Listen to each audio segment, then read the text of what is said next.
Aloha everyone. My name is Nalani Kolia, and my dad is Makaiwi and Darlene Makaiwi. And I'm so grateful to stand before all of you at this time to share a bit about my grandpa. And when I take couple, I just sat in front of you here with the intention of getting close because I don't have my glasses on, and I want to really listen to the stories that so I can share with my children. And then Auntie Kapu had approached me, and I love Auntie Kapu, and asked me if I wanted, if I could share a little bit about Grandpa. So I was a little bit taken back, and I had to remove myself and go pray to the Lord. And then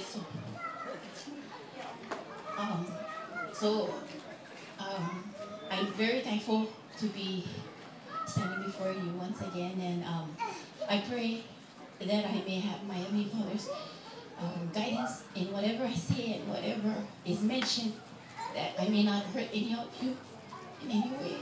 And, I knew I was going to be a basket case, but and I just hope that as I talk again a little bit, I feel a little bit more at ease. But I think I'll ask me to share a little bit about my grandpa and what he has taught me. And I wanted to say, there's so much that I want to say, but as I sat there and I was praying to my Heavenly Father, I thought of a lot of things, but I wanted to share a few things, three things. First one was how my grandpa treated my grandma while she was sick, and what I saw, and not necessarily what I heard, but what I saw, and but and what had heavily impressed in my heart was that my grandpa was a really good man. And, he had so much love in his heart, and what I saw was that my grandpa took care of my grandma, and I thought it was very important that the male takes care of their wife, and I see that has taken a toll on my dad too. Not taken a toll, but my dad has carried that on, and I see that in my dad and how he takes care of my mom. I married a non-member, and when I met my husband, so this is what I looked for, and not only to be sealed as a family for time and all eternity, but I looked for some of the qualities that my dad and my grandpa had portrayed in my life as I was growing up, and to this day I've chosen the right man. And although he wasn't a member of the Church of Jesus Christ of Latter-day Saints, he was he had those Christ-like characteristics, and so I'm very thankful for that. And the second thing that I wanted to share was that when my grandpa was sick, I had the opportunity to take care of him while he was on dialysis, and my dad and my mom was away because he was in I think he was in Iraq or on the Big Island. But I had the opportunity to take care of my grandpa and spend a lot of time with him, and he talked to me. I asked a lot of questions, and but what I remember is that one time when he was sick, and then it was an emergency, we had to fly out to Oahu, and so we had gone there, and he needed to go under surgery, and then we were at the hospital. I think it was St. Francis at that time, and because he had done his dialysis, so we were there, and he had to go under surgery. So at that point, he had to receive his dialysis near his groin, I think at that time over here on his leg, and I think he put a heart piece or something. He had to go under surgery. I know that, and all I was to do was to take him over to Oahu, and bring him home.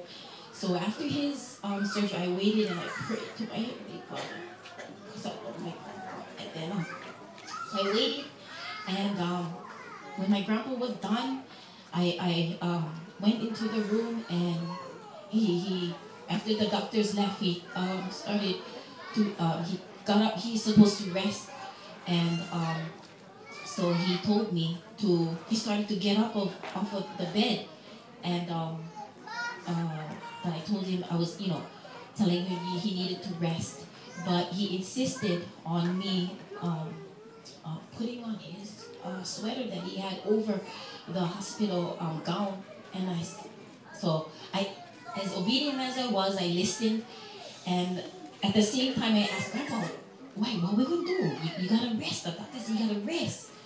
He said, "No, you're gonna take me home," and I said, "Oh, you just, had gone under surgery. You gotta rest, and don't worry about anything." And then he had told me no. I'm like, "Take me home, because if you leave me here, I'm gonna die."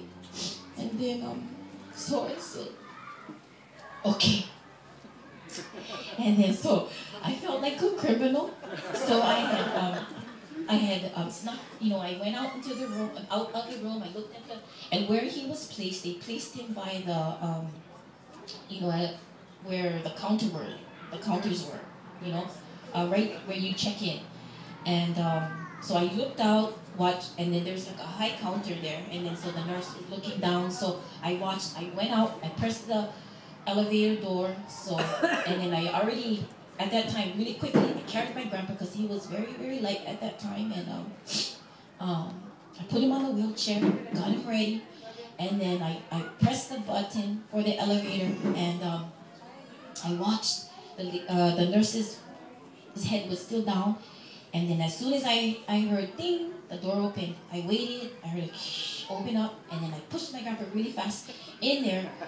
So I felt really, really like a criminal. So at that time, the door, took a really long time to close, but it eventually closed. And then we had gone down, and we had caught a taxi, or was it at that time when we stayed at my sister-in-law's, my husband's sister's house down the road.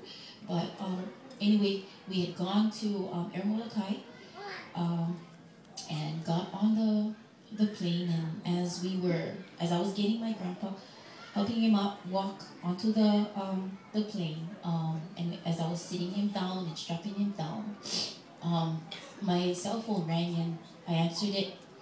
I looked, and it was an unfamiliar number and an Oahu number, and I answered it, and the nurse said, "This is so-and-so from St. Francis.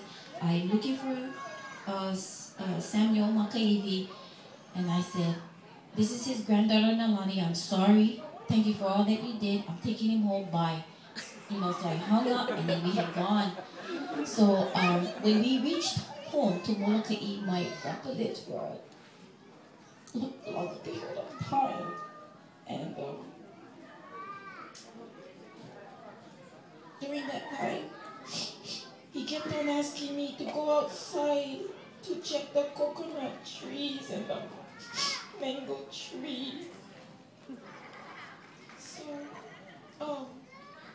I reported back to him about the mango trees and he wanted to know how it looked and if there were fruits. And but at that time it turned black,